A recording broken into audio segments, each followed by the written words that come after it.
Hi friends, welcome to my channel. బ్రహ్మడి స్త్రీల cooking ఎపిసోడ్లో ఏం జరగబోతుందో ఈ రోజు మా ప్రివ్యూ వచ్చేసి క్లియర్గా తెలుసుకునేద్దాం. దానికంటే ముందు ఫస్ట్ టైం కనుక మా ఛానల్లో చూస్తున్నట్లయితే మా ఛానల్ సబ్స్క్రైబ్ చేసుకోండి. అలానే పక్కన ఉన్న గంట సింబల్ కూడా క్లిక్ చేసేయండి. వీడియోలోకి వెళ్ళినట్లయితే సుభాష్ తన కన్న తండ్రి అని తెలుసుకున్న రాజ్ షాక్ లో యామిని. ఇంతకు అసలు సీరియల్లో ఈ ట్విస్ట్ ఎలా జరగబోతుంది? నిజంగానే రాజ్ గతం గుర్తొచ్చిందా? సుభాష్ తన కన్న తండ్రి అని చెప్పేసాడు. రాజ్ నిజాన్ని తెలుసుకోబోతున్నాడా? మరి అప్కమింగ్ ఎపిసోడ్ లో ట్విస్ట్ ఎలా జరగబోతుందో మీరు తెలుసుకోవాలి అనుకుంటే ఈ వీడియోని కూడా స్కిప్ చేయకుండా ఎండింగ్ వరకు చూసేయండి. అప్పుడే మీకు క్లియర్ గా అర్థమవుతుంది. అలానే మా వీడియోని ఇప్పటివరకు కనుక లైక్ చేయనట్లయితే వెంటనే ఒక లైక్ చేసేయండి. సరేనండి, సీరియల్ ఏం జరగబోతుందో చూసి తెలుసుకుందాం. ఇక మొత్తం మీద సీరియల్ కనుక చూసుకున్నట్లయితే యామిని అయితే తన పేరెంట్స్ తో ఇలా మాట్లాడుతూ ఉంటుంది. నాకు అసలు రామ్ తో పెళ్లి జరిగితే చాలు, ఇదంతా కూడా నేను చేస్తున్నది మీకోసమే, మీరే సెలెక్ట్ చేయండి అని చెప్పేసి అంటూ రామ్ తో యామినికి పెళ్లి సంబంధించిన వెడ్డింగ్ కార్డులు అయితే ప్రిపేర్ చేస్తూ ఉంటారు. ఇందులో తన తండ్రి యామినితో ఇలా అంటాడు, మనిషి మారినట్లు రామ్ మనసు మారితే ఎలా? ఇప్పటికని చెప్పి వెళ్ళిన రామ్ తల్లిని కలిసి వచ్చాడు. కావ్య మాటి మాటికి ఇంటికి వస్తుంది. దీంతో మీ పెళ్లి జరుగుతుందా లేదా అని నాకు చాలా భయంగా ఉంది అని చెప్పేసి అంటాడు యామిని తండ్రి. యామినికి చాలా కోపం అనిపిస్తుంది. ఆ కావ్య నన్ను రెచ్చగొడుతుంది. నేను ఆవేశంలో నిజం బయట పెట్టాలని చెప్పేసి తను ఆలోచిస్తుంది.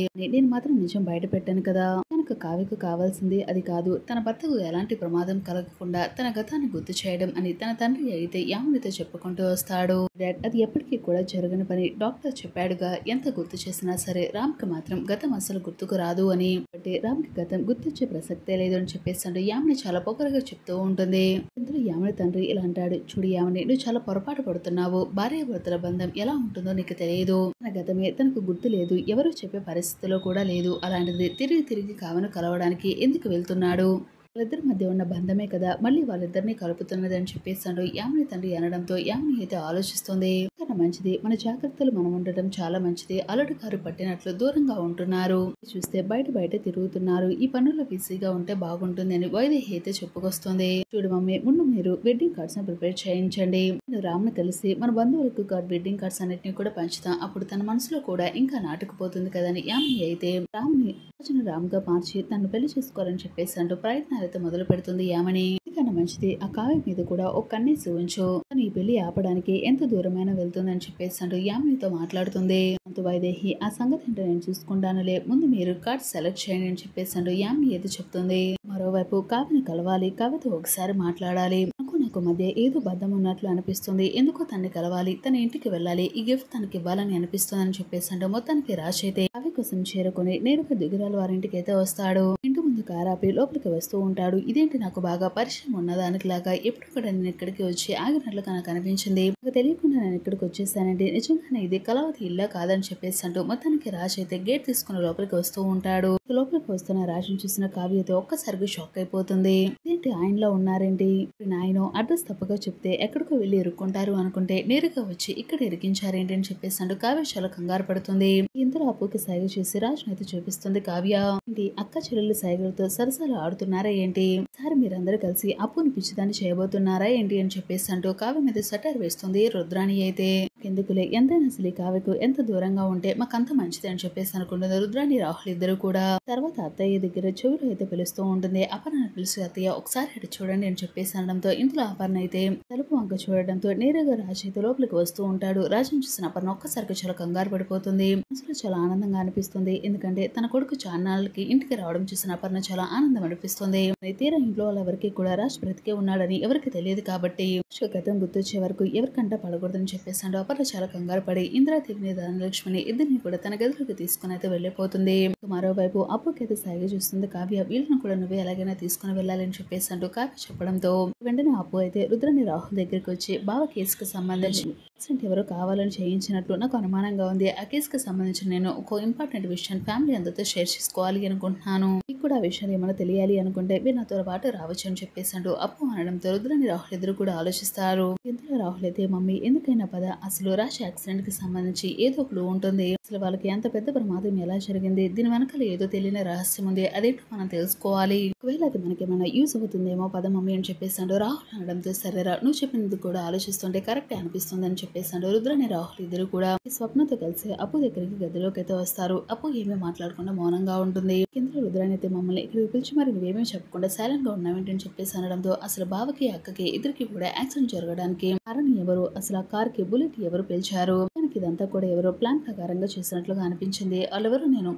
కనిపెడతాను, నా దగ్గర ప్రూఫ్స్ కూడా ఒక్కొక్కడిగా దొరుకుతున్నాయని చెప్పేశాడు. అప్పు అనడంతో రుద్రని రాహుల్ ఆలోచిస్తారు. అసలు రాజ్కి కావ్యకి శత్రువులు ఎవరున్నారు? మనమే కదా. వాళ్ళిద్దరూ నాశనం అవ్వాలని కోరుకునేది. మొదటి లిస్ట్ లో మనమే ఉంటాము. ఇంకా రాజ్కి మరెవరున్నారు శత్రువులు అని చెప్పేసాను రుద్రని ఆలోచిస్తూ ఉంటుంది. ఇక మరోవైపు మొత్తానికి రాజ్ అయితే ఇంటికైతే వచ్చేస్తారు. రాజ్ తీసుకుని కావ్య లోపలికైతే వెళ్తుంది. ఇక రాజ్ అయితే కావ్య కోసం తీసుకుని వచ్చిన చీర అయితే ఇస్తాడు. చీర ఇవ్వడంతో ఈ చీర ఎలా ఉంది, మీకు నచ్చిందా, బాగుందా, ఎంతో ప్రేమతో తీసుకొని వచ్చాను, మీకు నచ్చుతుందా లేదా అని చెప్పేసి ఎంతగానో సందేహపడ్డాను. ఎలా అనిపించింది కళావతి గారు అని చెప్పేసాడు. కావ్య అనడంతో ఆ చీరను చూసి కళావతి చాలా మురిసిపోతూ ఉంటుంది. ఎందుకంటే తన భర్త చాలా నాలుగే ప్రేమగా చీర తీసుకుని ఇవ్వడం, కోసం తీసుకుని రావడం అదంతా చూసిన కావ్య చాలా ఆనందం అనిపిస్తుంది. ఈ చీర నాకు చాలా బాగా నచ్చిందండి. రేపు మనం ఒకసారి రెగ్యులర్ గా కలిసే ప్లేస్ లోనే కలుసుకుందాము. ఎవరైనా మా ఫ్యామిలీ వాళ్ళు మనల్ని కనుక ఇలా చూస్తే బాగోదు, మనం వెళ్దాం పదండి అని చెప్పేసాడు. మొత్తానికి రాషన్ తీసుకుని కిందకైతే వచ్చేస్తుంది కావ్య. సరే అండి, మనం రెగ్యులర్ గా కలుసుకున్న ప్లేస్ లోనే కలుసుకుందాం, రేపు మాకు తప్పకుండా మీరు రావాలి అని చెప్పేసాడు. మొత్తానికి కావ్య చెప్పేసి రాజ్ అయితే బయటకు వచ్చేస్తూ ఉంటాడు.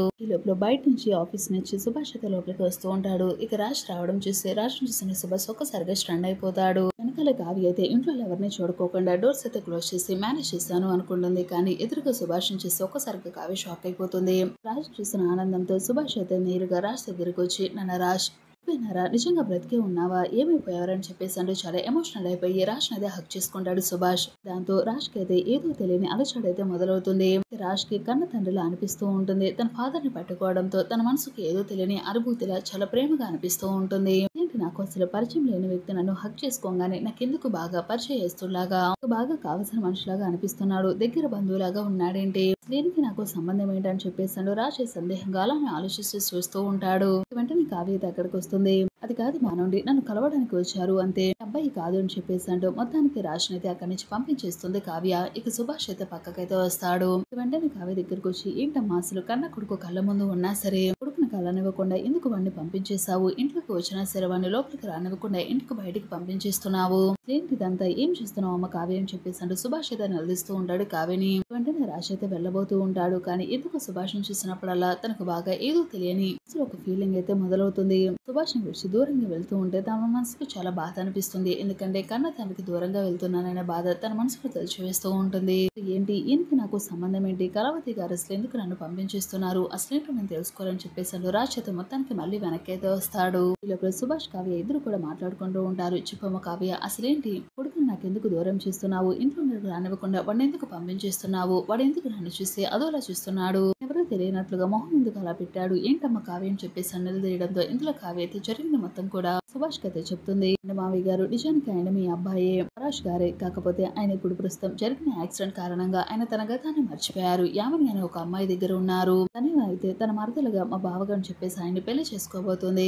ఆయనకి మాత్రం ఒకవేళ మనం గతం గుర్తు చేస్తే ఆయన ప్రాణాలకు ప్రమాదం అని చెప్పేసి డాక్టర్ అన్నారు. అందుకనే ఆయన గతం తనంతట తానే గుర్తు చేసుకోవాలి అని నేను ఇన్ని ప్రయత్నాలు చేస్తున్నాను. దయచేసి మీరు నా ప్రయత్నాలకు మీరు అడ్డుకట్ట వేయొద్దు. ఆయనంతటా ఆయన గతాన్ని గుర్తు చేసుకుని తిరిగి మళ్ళీ ఇంటికి వస్తారు. అప్పటి వరకు మీరు ధైర్యంగా ఉండండి. బ్రతికి ఉన్నారని ఇంట్లో ఎవరికి కూడా మీరు చెప్పొద్దని చెప్పేసి సుభాష్ దగ్గర కావ్య అయితే మాట తీసుకుంటుంది. ఇక ఈ లోపల వెనక్కి వచ్చిన రాజ్ అయితే సుభాష్ తన కన్న తండ్రి అని తెలుసుకుని కావ్య మాటల ద్వారా ఒక్కసారిగా షాక్ అయిపోతాడు. ఈయన నిజంగానే నా కన్న తండ్రి, మరి యామిని ఎందుకు నా తల్లిదండ్రులు ఎదురు కూడా చనిపోయారని చెప్పేసి అబద్ధం ఎందుకు చెప్పింది, ఈ కళావతికి ఈయనకి ఈ ఇంటికి నాకు సంబంధం ఏంటి, ముందు అదేంటో నేను తెలుసుకోవాలి, యామిని నా దగ్గర నుంచి ఏం దాస్తుందో ఒక్కొక్కటిగా నేను నా గతం తాలూకా విషయాలు నేను తెలుసుకోవాలని చెప్పేసాను. మొత్తానికి నిర్ణయించుకున్న రాజ్ అయితే అక్కడి నుంచి బయలుదేరి కోపంగా ఇంటికైతే వచ్చేస్తాడు. అప్కమింగ్ ఎపిసోడ్ ఖచ్చితంగా ట్విస్ట్ అయితే ఉండబోతుంది. సుభాష్ తన కన్న తండ్రి అని రాజ్ అయితే మొత్తానికి తెలుసుకోబోతున్నాడు. మరి అప్కమింగ్ ఎపిసోడ్ ఎలా చూడని చెప్పేసి మీరైతే కోరుకుంటే ఇవి తప్పకుండా లైక్ చేయండి. అలానే మా ఛానల్ బ్రహ్మణి అప్కమింగ్ ఎపిసోడ్ ఏం జరుగుతుందో తెలుసుకోవాలనుకుంటే వెంటనే ఛానల్ సబ్స్క్రైబ్ చేసుకోండి. అలానే పక్కన ఉన్న గడిసి కూడా క్లిక్ చేసేయండి.